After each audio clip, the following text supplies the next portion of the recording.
Jainkoak egunon eman dezaizuela. Udako sargorian, jaunak eguneroko bidean atseden pixka bat hartzera gonbidatzen zaitu.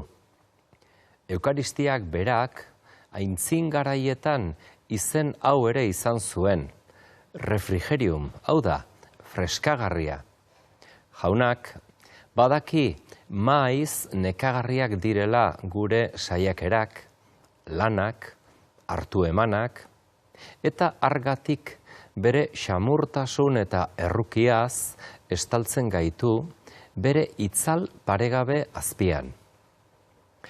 Elias profetak ere, bere bokazioagatik bizia larri eta estu ikusi zuelarik, Joreb mendiraino ihes egin zuen.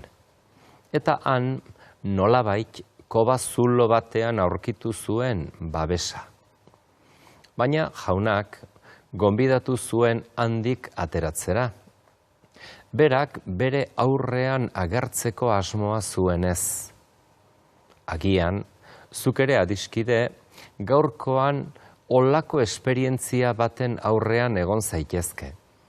Jaunaren pasaeraren zain. Eta berak, Eliasi bezala, hauxe esan zaitzake. Irten eta egon zutik mendian, jaunaren aintzinean, jauna igaroko da. Betierekoa den jauna, gure munduan sartzeko grina du. Harrigarria bazaigu ere. Gu onartzeko desioa. Eta eraberean, gugan bizitzeko asmoa. Hainda librea jauna, zebere izaera gurekin elkarbanatu nahi duela. Betidanik bera ere hiru pertsonen maitasun hautsietzina delako. Argati jaunaren grazia eskainitako askatasuna da. Eta horrela, biziaren iturri gertatzen da hartu eman hori. Jainko aitarekin elkargo edo aliantza hola egiten da. Jesus jaunaren jarraipenean eta espirituaren esperientzia bizigarrian eskuratzen dugu gizon emakumeok nortasun betea. Libre izateko askatu gaitu Kristok. Iraun ezazue beraz, sendo eta ez makurtu berriro esklabutzaren uztarpera. Zuek senideok askatasunara deitu zintuzten jainkoak. Halaxe dio San Paulok Galaziako kristauei. Alde batetik jainkoaren maitasuna librea, eta era berean ezinbestekoa. Hola da, askatasun berri honek batez ere bekatutik, heriotzatik eta kanpoko legetik askatzen gaitu. Beldurgarri zaigun orotik ateratzen gaitu, zuzen denaren zerbitzari bilakatuz. Benetako ausardi eta kemena hola sortzen zaigu, Jesusen ikasleoi. Maitasunak elkarren zerbitzari bilakatzen gaitu. Eta are gehiago, Jesusen salbamenaren testigu bihurtzen. Horrela zentzu berria hartzen du askatasun hitzak fede mota honetan. Korintoarrei idatzitako bigarren gutunean hauxe irakurtzen dugu. Jaun hori izpiritua da, eta jaunaren izpiritua non, askatasuna han. Eta jakina, askatasun hau jasotakoa dugu. Norbaitek oparitutakoa. Berak, fedearen iluntasun argitsu batean eramaten gaitu. Edith Stein, alemaniar emakume filosofa, judutarra, martiria, Elizak santu eta maisutzat onartuak honela dio. Nor zarazu, nire bihotzaren gaua gainezkatu eta argitzen duzun argi hori? Zuk ama baten eskuak bezala gidatzen nauzu. alde batera uzten banauzu, pausu bakar bat emateko ere ez naiz gai izango. Zu zara, ni inguratzen eta babesten nauen espazioa. Nigandik neu baino hurbilago zarena, nire anima bera baino minago, eta hala ere irits ezina eta izen ororen kateak apurtzen dituzun hori. Espiritu saindua, betiereko maitasuna. Eliasen haize suabea, zuzmurra pala igaro daiteke gaur zure koba zuloen aurretik.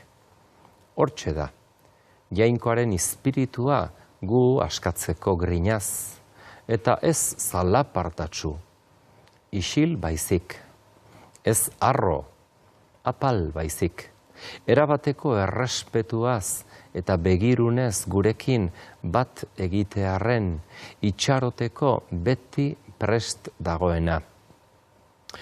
Eskaintzeko dakarren askatasun hori seme alaboi dagokigu.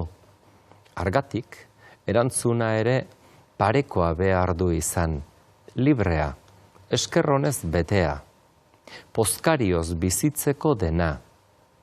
Erantzun hori, gai da idolo guztiak suntsitzeko. Kristauok ongi egingo dugu doain eder honi kontu handiz erantzuten.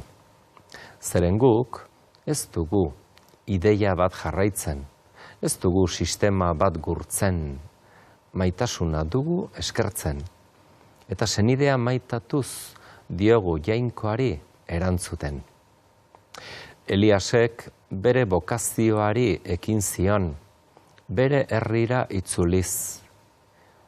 Jakobek ere, jainkoarekin borrokatu ondoren gai izan zen, anaia zaharrenarekin topatzeko. Gu ere gaur, gure bizitzara itzultzea eskaintzen digu jainkoak. Hori da hain zuzen bizitzea, irtetzea, kobazulo lasaia eta erosotik alde egitea. Zutik biziaren aurrean, sasi jainkoei borroka eginez. Ez dugu beldurrik izan behar bukatzera den bizitzari, bai ordea, inoiz ezer hasi izanari. Saiatzea eskatzen digu jaunak, ereitea, aldarrikatzea, behin eta berriro. Gero fruitua berak jartzen du, hau delako bere nahia, berak deitu zigun bizitzera. Ez ninduzuen zuek ni aukeratu, neuk zintuztetan zuek aukeratu. Eta eginkizun hau eman dizuet, edonon fruitu ugaria eta iraunkorra eman dezazuela.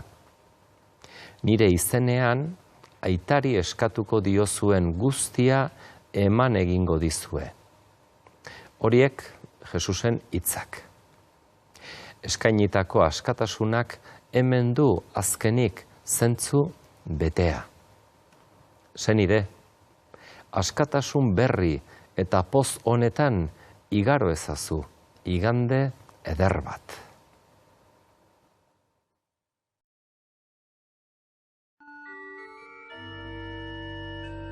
Egunon ikusuntzule guzieri. Bigarren aldiko Lapurdin kokatua den Lekornen gaude. Eta gaurkoan garroa izanen dugu aipagai. Jauregi hau ez da oraikoa. 13. mendean